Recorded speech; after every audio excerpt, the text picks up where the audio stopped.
Good morning and welcome to Cover 2 Cook. We are showing our faces. We are finally doing a video for this. This will start our first video on this one, but we are on episode 35. We're going to talk about Thursday night football, college football, as that's going to be our great Saturday. We're recording this on Friday night, so there is some college football happening tonight, but we'll talk mostly of what's happening on Saturday and then wrap up with our bets. But how's my Mr. Tim Cook doing? I'm doing good today. It's nice to be on a video doing this as a video first time. And we had an interesting Thursday night game last night.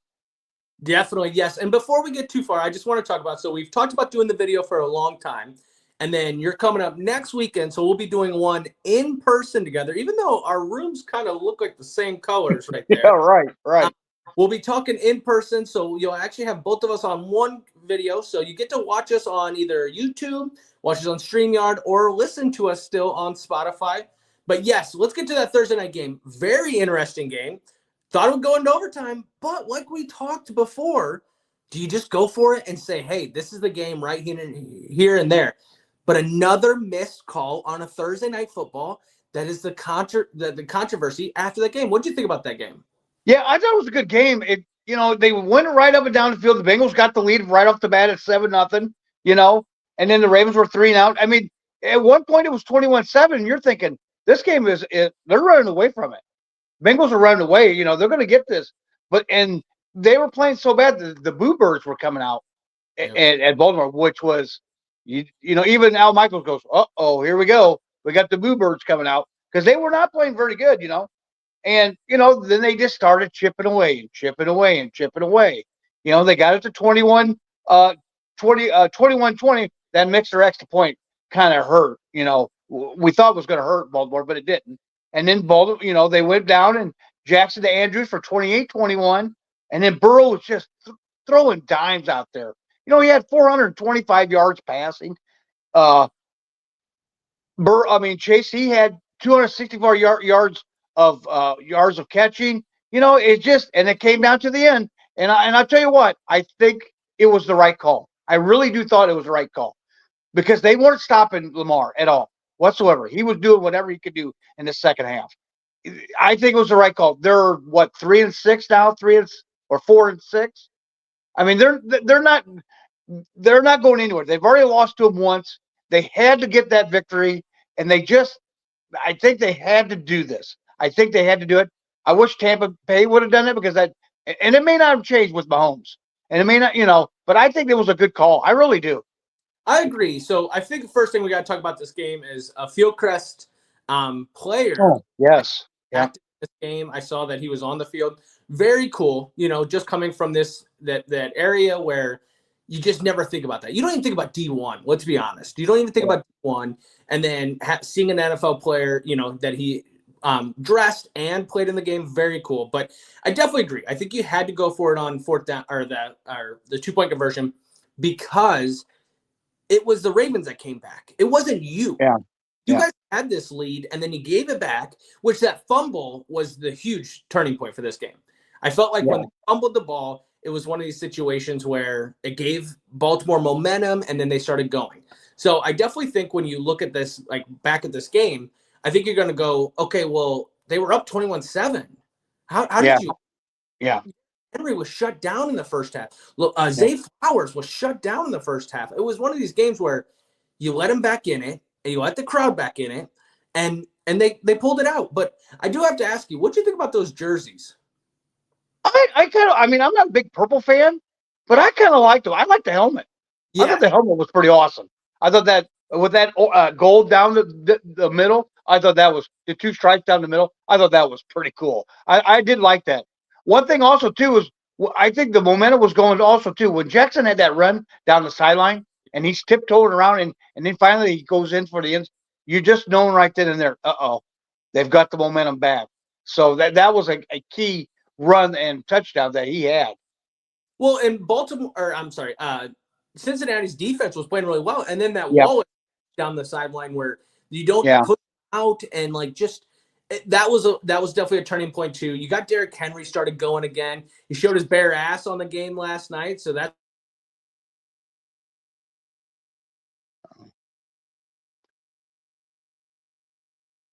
Yeah, I mean, yeah, that definitely was really good. I mean, this game was really good. I thought for a Thursday night game, it was really good. Yeah, no, I definitely agree. And then obviously the conversation now is it's hard now. It's hard for Cincy to come back to this game. Yeah, and I think they knew that. That's why I think they had to go for it because if they had to take the chance. They're so far back. They need to start playing better in September and October, Yeah, not November. yeah. You can't start out slow, they've already lost in a divisional game. Now they're on the ropes at Baltimore. If they lost again, which they end up doing, now you're 2 games behind, and you're already three games behind, and two on the loss count. That would have been too difficult for them to come back. Well, and you got to play the Steelers twice still. You have to play Denver twice. Like there's Yeah, too much of like Steelers are playing good ball right now, and Russell yeah, Wilson might have been actually the better decision. We'll find that out as time goes on, but you had to go for it. This was the yeah, season, because it's yeah. like you said I in agree. it's a race to 10 wins, Yeah, yeah. and Yeah, because I think you got to have in that AFC. I think 10 wins might get you in. You yeah, got to have at least 10 to even think about it. yeah. Well, that was Thursday night football. We did have some college football on there as well, because now it's the season where you're going to see college football every night. Like I think on Wednesday night it was MAC. You saw Northern Illinois playing. Last night you had some college football on. I think it was Eastern Carolina and someone, but you got some football coming on Friday night as well. But let's get to Saturday. There's a great games on Saturday, must-watch games. First game is that number 3 Georgia versus number 16 Ole Miss. What do you think about this game? I like this one. I think this is going to be a good game. Um, you got two teams that have to win. I mean, these both teams have to have a win to keep in the into the playoffs. So I mean, Georgia last week barely beat Florida. You know, and we're also talking about Georgia Ole Miss, right? Correct. Yep. Okay, so I mean, they barely beat Florida, and at the biggest cocktail party, which Ole Miss handled Arkansas 63-31. Carson Beck is just it's going to be Carson Beck versus Jackson Dart. So I mean, this is going to be two good quarterbacks that's going to play. Ole Miss has to have the win to get in the CFP. I think if Georgia loses, I think they could still make it, but it's going to be very hard. Um, Georgia's number 2 ranked, but they just haven't been dominant this year. They just doesn't seem like they can, they're just not moving the ball like they were before, like Yeah. last year. I think key to this game for Ole Miss is their pass rush. They have the best pass rush in the country, Yep. and they've been dominating. So I mean, they're ranked second nationally, average with four and a half sacks a game. That's a lot of sacks a game that they're averaging. You know, so I think this is going to be this is the fourth. Also, this is Georgia's fourth top 25 game this year. Last year, Georgia was 611 yards, total yards in the 52-17 win. So Yeah, I definitely agree. And I saw that this is like Georgia's final road game.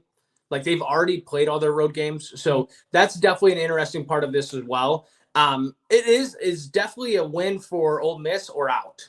Like either yeah, you win I agree. Yeah, the playoffs, if not, you're done. And this is where they talked about earlier in the year. Ole Miss had to win until this game.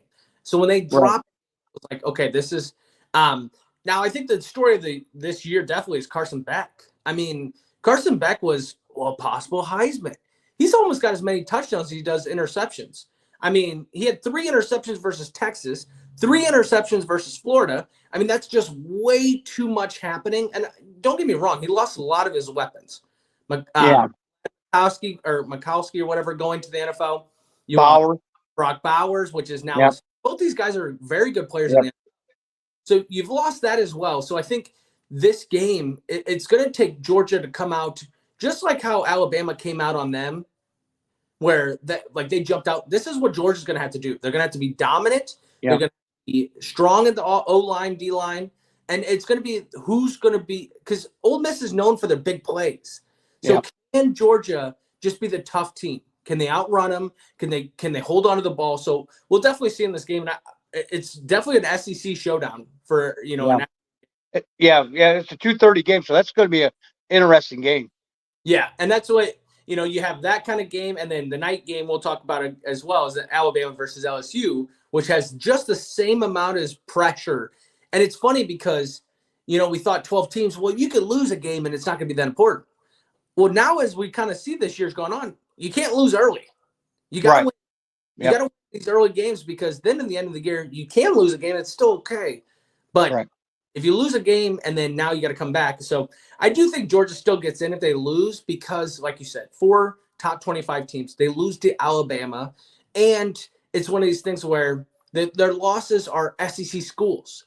If they Right. lost, Florida State or, just a bad loss this year, that might get them out of it. So.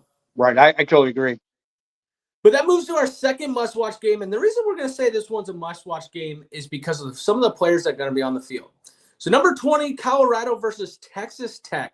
If you haven't watched Travis Hunter yet, you need to before he gets in the NFL because, unfortunately, I think when he gets to the NFL, I don't think he's going to be a two-way player just like he is in college football. He's second and with touchdowns in the Big 12. He's tied for pass breakups in the conference. It's not like he just goes out there. He plays very well when he's on defense. He plays very well. He's on offense. Shedeur Sanders is kind of the hidden gem in this situation. You would think being the coach's son that he would be the one that everyone talks about. But this is a game where if Colorado wins, we're talking about them in the Big 12 championship. They've started running back in. But hold on one second. Texas handles Iowa State last weekend, which we were saying they're probably getting the Big 12 championship.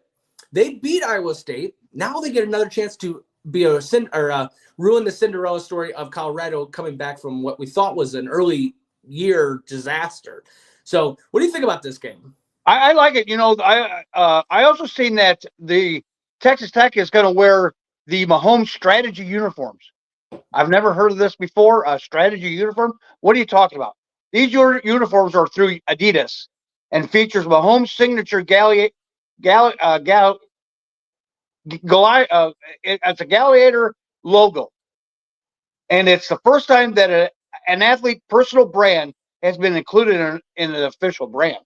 So this is kind of a big deal. That's you've never seen it. I seen the unis; they look pretty sharp. They got a little black with a little red in them. They look really sharp. So Colorado. You already said is in second place, coming off the bye last week. I think you got Shedeur Sanders on one side and Travis Hunter, and then on the other side is which the quarterback Morton and Brooks. They were pretty good last week against Iowa State. So I mean, they were. I think the key question is whether the run game, now not the pass game, but the run game can provide just enough balance for this offense because both teams should light up the scoreboard. I think this is going to be a very high scoring game, and whoever is cleanest late is likely to win. I Yeah, think it's going to be a shootout between those two teams. I think they're going to go up and down the field. I agree. I think this is a situation where, I wish I could tell like what's going to happen in 5 years because I would love to know if Deion's going to stay there because what he's built this program. I mean, you might know Colorado as a different team back when you were growing up. I Right. mean, it's when it was Nebraska, Colorado, and Well, you they know, had Cordell Stewart yeah, as a quarterback. yeah. So I mean, you know of a different Colorado team. For me, Colorado is so irrelevant. Right. They've never had a team that you've ever talked about. They didn't even have any big upsets that I can even think of when I was growing up. So it's really cool to see them be back on here on the platform. I mean, obviously it helps when you have a two-way player like Travis Hunter, Shedeur playing the way he is, possibly one of the top quarterbacks coming out in the draft. But now it's time to win, right? Like it's all talk and it's all sunshines and stuff, but now it's time to actually show that you can win these games. And if you can get yourself into the Big 12 championship, then now you put yourself in a different platform for recruiting in a different situation. Right. So I really hope that they do win this game. I mean, but it's not going to be a light feat. Texas Tech at home against Yeah. them, just Yeah, but I think. Yeah, I definitely agree. It's going to be a challenge for them going on the road. I mean, if it was at Colorado, it would be a different ball game. yeah, But and will Texas Tech have a little bit of a letdown after beating Iowa State, the undefeated, Cyclones? Are they? And this is where Brian, this is where your team needs to start playing. Your team needs to be playing at this top notch if you want, because if they can make the Big 12 championship, that's an automatic. If they win, if you can get in there and win, then you could get one of the top 4 seeds. Yeah. Yeah. So I mean, this is a big game. And then just thinking of the difference of what that means for recruiting right there alone. Right. When you win that conference, I mean, so definitely agree. I think this will be a great game, but we got to go back to the SEC because we said there's one more must-watch game. Alabama versus LSU. Number 11 Alabama versus number 15 LSU. Both teams have 2 losses, so it's a must-win for both teams. But LSU needs to bounce back from a horrible second half against Texas A&M 2 weeks ago. And Alabama kind of got right 2 weeks ago. It seemed like, okay, hey, they beat up on Missouri. Now they're going to be in a better situation. Both teams had a bye, coming off of a bye to play each other in this game. It's a night game in LSU. One of the greatest light shows, one of the greatest atmospheres for a night game. Does Brian Kelly get another night win? What do you think about this game? Yeah, I totally agree. I think it's going to be between the 2 quarterbacks. I think it's going to be between Nussmeier and Milroe. You know, I think it's Milroe's dangerous. He can throw the ball and he can run the ball. I mean, on the ground. And, you know, LSU, they have not done, you know, they have to get to they have 13 sacks in 3 games. And with Brandon Swenson as their DN, I mean, he can get after it. Milroe has 4 rushing touchdowns this year and last year's game. The key injury to LSU is going to be that offensive guard, Garrett Dellinger. He will be out with a high ankle sprain. That's going to be tough because now you got to keep Nussmeier upright as much as you possibly can. And I think Alabama's going to exploit that in the middle of the Tigers' offensive line. Also, LSU has the worst run offense in the nation. And with Dellinger going down, it's not going to get him. And I think that's the problem is that with him going down, I think they really went down after that. And you talked about a little bit like that too. The X factor is going to be Brian Kelly. Can he get a big time win at home on Saturday night? You know, his record's like, 13-4 at home on a Saturday night. Let's see if he can do it. Well, and, you know, here's another deal too. One more thing. What team are we getting from LSU? Are we getting a team that at home earlier in this year fell apart, or the team that came alive in the second half against Ole Miss, or are we getting a team from A&M because they kind of fell apart in the second half too? So which team are we getting? Which quarterback are we getting from Nussmeier? Well, and that's the thing. I mean, Nussmeier still ranks 8th nationally for TDs and 5 for passing yards, but that second half, 3 interceptions. His back was against the wall, and we saw it. I mean, and it was in an away atmosphere. I'm actually going to be gambling on this bet, or I'm going to bet on this game because I truly think that there is an X factor in this game, and I think it's just playing at LSU. I agree. The atmosphere. LSU or Alabama, their game that we can talk about this year is against Georgia, right? Where was that game played? Yeah, at Alabama. Alabama. They can't do it on the road. They lost to Vanderbilt on the road. And I believe they played, their loss to Tennessee, right? Their second other game? Yes. They can't play on the road. And I put this on the coach. I think that Nick Saban back in the day would have had him right for these games. Yeah. This coach is more of a player-friendly coach. And that's all cool if you're winning. But when you guys win enough to go to somewhere and win the games, that's what I see as a problem. I think Brian Kelly in this situation has the upper hand. If it was Nick Saban, I would never say that. But I think Brian Kelly's a better coach than Alabama's coach. So I do truly believe that the injury in the offensive line, if it would have happened last week, is a factor. But taking a week off and having a bye, you give that a lot of that's a lot of reps to get in there to help. I actually think it's the other way. I think for Jalen Milroe, you got to play. You stop these interceptions. Do not give LSU any more chances than they're going to need because they're a big play kind of team. They are. I would say they're almost wide receiver U outside of Ohio State, where their wide receivers are big and fast, and they can go up and get the ball. So don't give them chances. No, this will be a great game. I'm so super excited. We moved into the new house. I'm going to be sitting downstairs in my basement. Got the TV on, recliner. No, this will be a great night game, and it's really a lot of good games throughout the day, though. So let me go and see what games we have throughout the rest of the day. You have Purdue and Ohio State starting us off at 11 a.m. You have Miami and Georgia Tech, Florida and Texas. You have at the 2:30 times Georgia Ole Miss, like we said. Number 8, Indiana is playing Michigan. You have Kansas State and Iowa State, or I'm sorry, Kansas against Iowa State. You have Clemson and Virginia Tech. You have Army and North Texas. You have, and then at the 6 o'clock times, you have Maryland versus Oregon, Mississippi State versus Tennessee, Notre Dame versus Florida State, Alabama and LSU, Oklahoma and Missouri, Penn State and Washington, Boise State and Nevada at 7 p.m., another night game, Pittsburgh and Virginia at 7. At 9:15, you have BYU and Utah, and at 9:30, you have the Washington State versus Utah State. Is there any other games that kind of poke out to you? No, not really. Indiana, Michigan is going to be an interesting game. Indiana's going to go after, they'll if they can win, they've never been 10-0.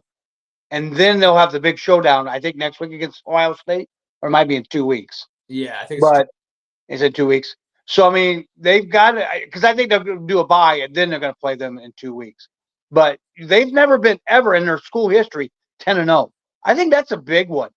Notre Dame, Notre Dame and Florida State. Beginning of the year, we thought, boy, this is going to be a tough one. This will be, and it's a night game. Boy, that's going to be. Now you look at Florida State, and go, maybe not so much. So that's a big one too. So I mean, there's going to be some really good games. I think.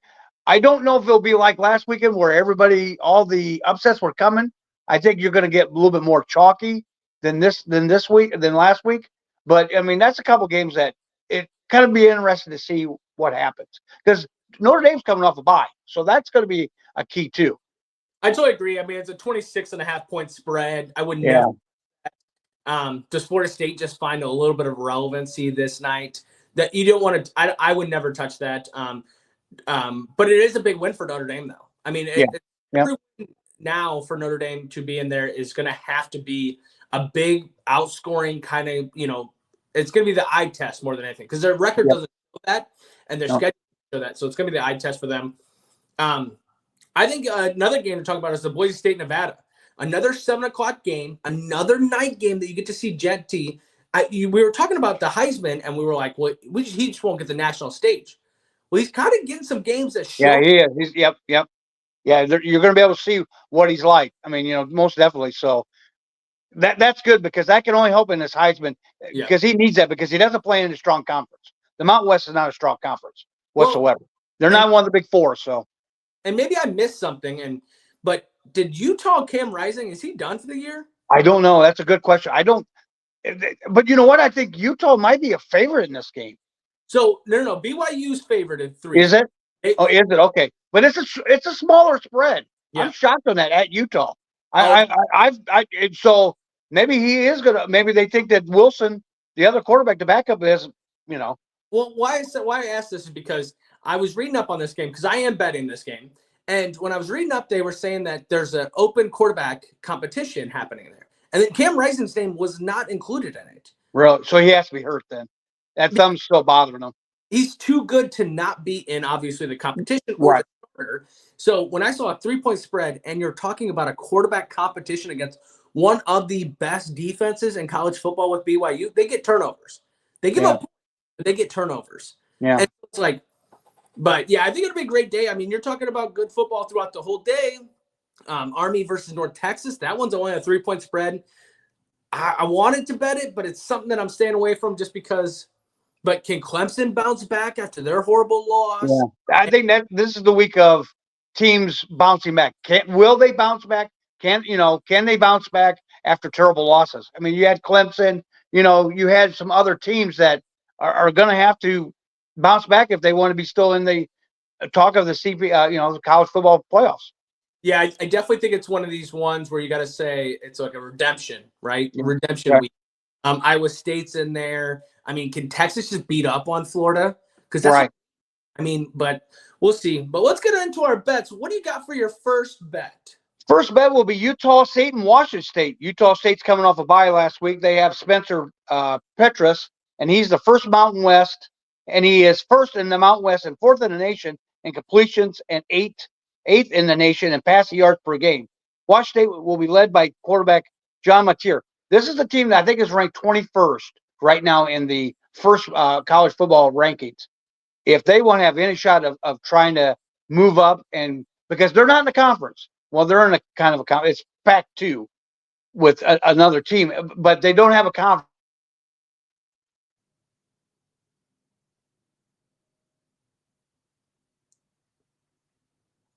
Yeah, they don't have a conference championship. So that's where it's going to be. It's Oregon State versus Washington, or yeah, I guess it would be Oregon State versus Washington State.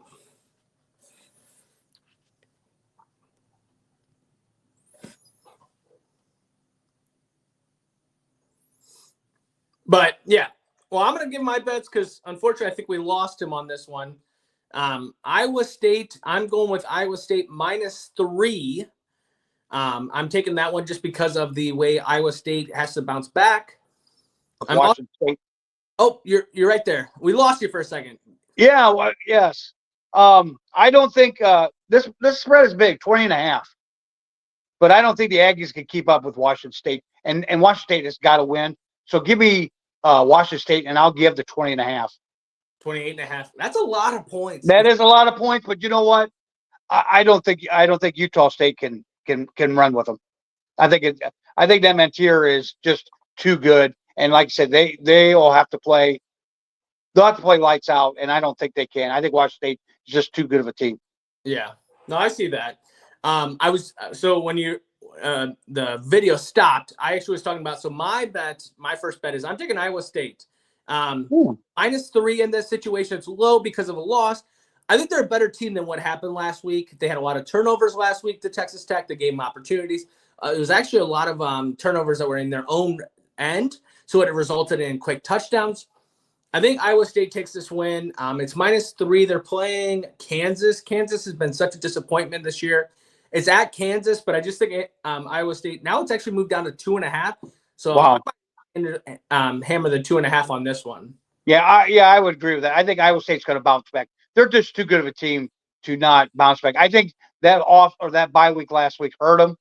If they wouldn't have had that, I think they could have beat Texas Tech, but that hurt them big time. What do you got for your second bet? My second bet is Georgia Ole Miss. Okay, we already talked a little bit about it. Ole Miss has covered the spread in the last 4 November games as home dogs. Georgia has covered the spread in 12 of the last 16 games against ranked opponents. Georgia's 4-1 against the spread in the last 5 games against Ole Miss. Remember last year it was 62-17. There was a shellacking. I think Ole Miss front seven will get to Beck early, but Beck's got the receivers to unload the ball and get rid of it, and they're just too good against that secondary. Their secondary is not very good, so they have got to get pressure so they can get to him, so he can't throw the ball to the secondary. I'll take Georgia, and I'll give you the 2.5 points. Yeah, this one I would love to.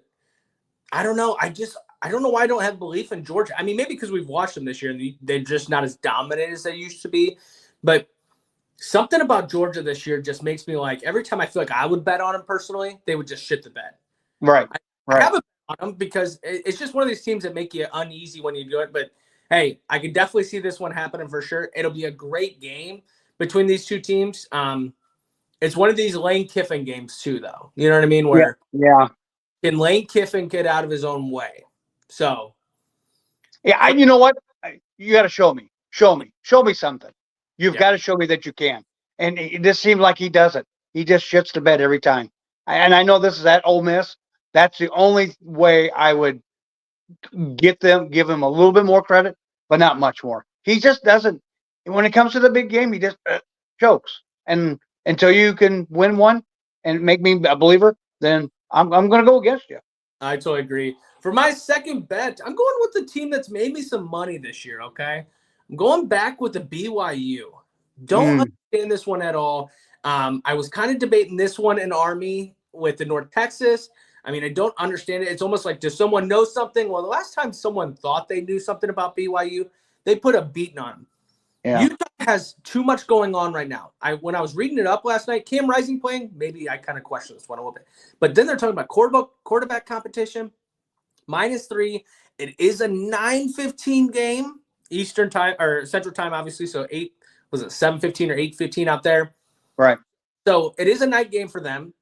When BYU got started on this little run that made them recognize was a night game.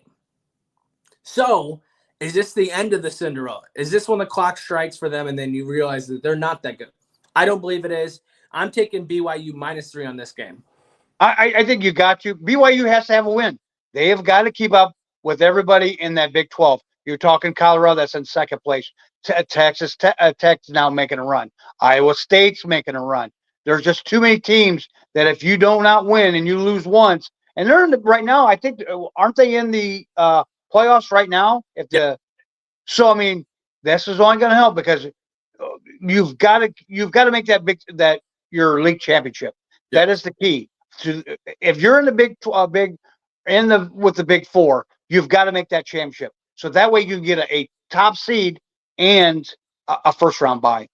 Yeah, no, I totally agree. And I think this is a game where I just don't know if the believers believe or whatever it is, but -3, I could see this being a smacking because they also got to keep showing it.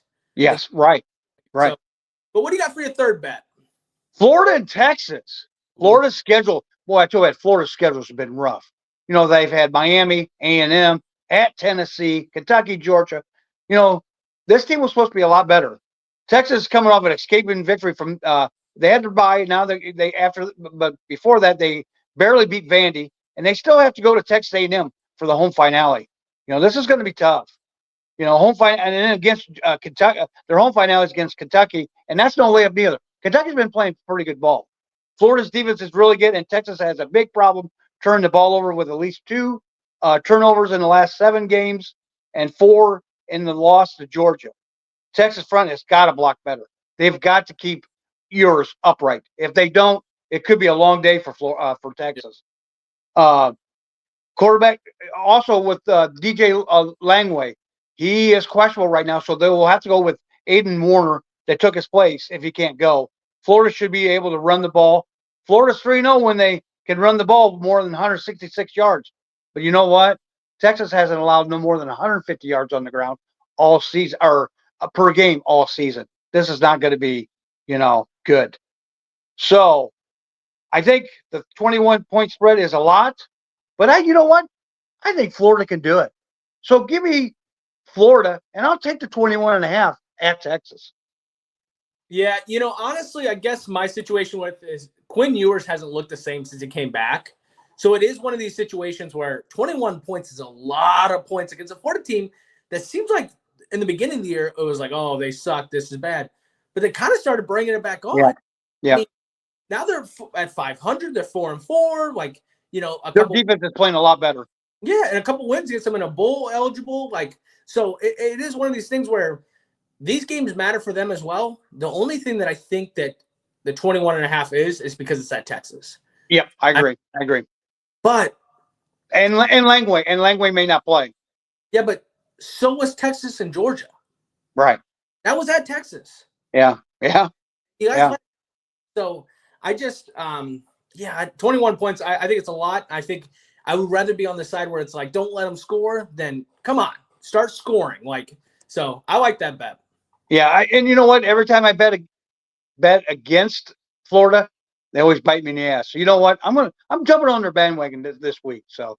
Well, and then if the bandwagon hits you again, you know what? Then just stay held away from the get away from them. Well, I'm betting on the last game, the Alabama versus LSU for our must watch. I just think this Alabama LSU, these are games that, like, when you're growing up and the Nick Saban era, you get the Brian Kelly era at LSU. These games are always just so good. It's a great night game. They always take a bye before every time they play each other. And I just think LSU is going to bounce back this game. Wow. Alabama at LSU, they don't win on the road. Their 2 losses are on the road. You're playing in probably the hardest environment you played at this year. And I don't do it. I think Jalen Milroe makes mistakes in the first half that puts them in a hole. They may come back in that second half, but they're not going to.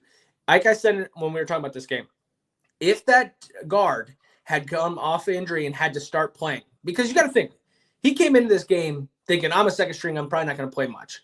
Right. Guy goes down. He's like, okay, now I got to go. And you're going against what was Texas' great defensive line.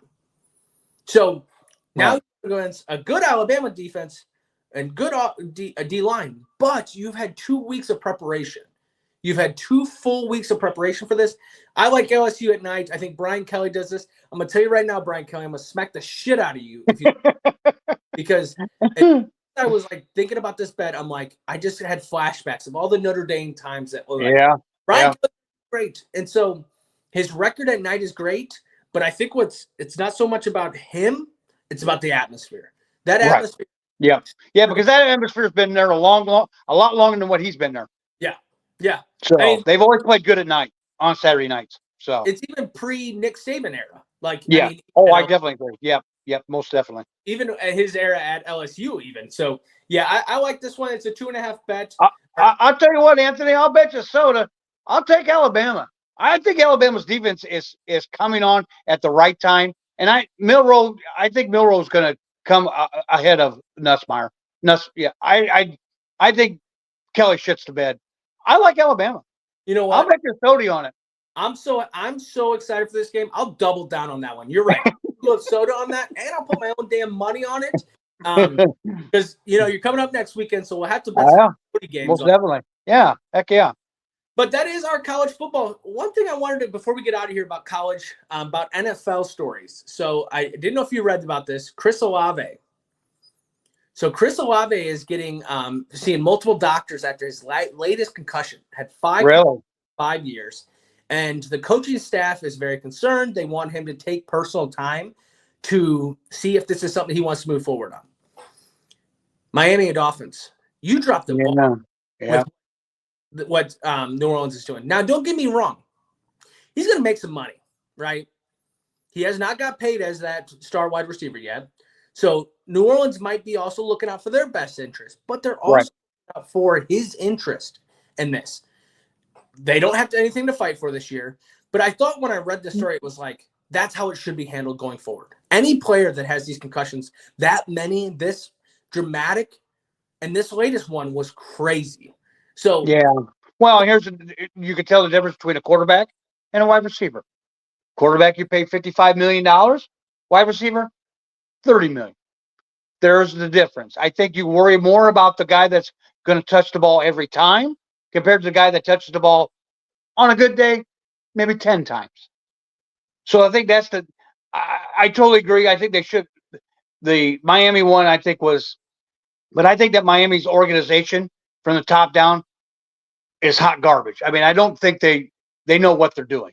Really, I really don't. I think it's kind of like Carolina with David Tepper. He doesn't know what he's doing. I think they've got good minds in New Orleans that will kind of, okay, let's refocus. Let's relook at what's going on here. Yeah. And we're going to look out for the interest of that. Is a good organization in New Orleans. Miami, no. Miami's not a good organization. They're not. That's Stephen Ross that owns the team. He's not. He's not good.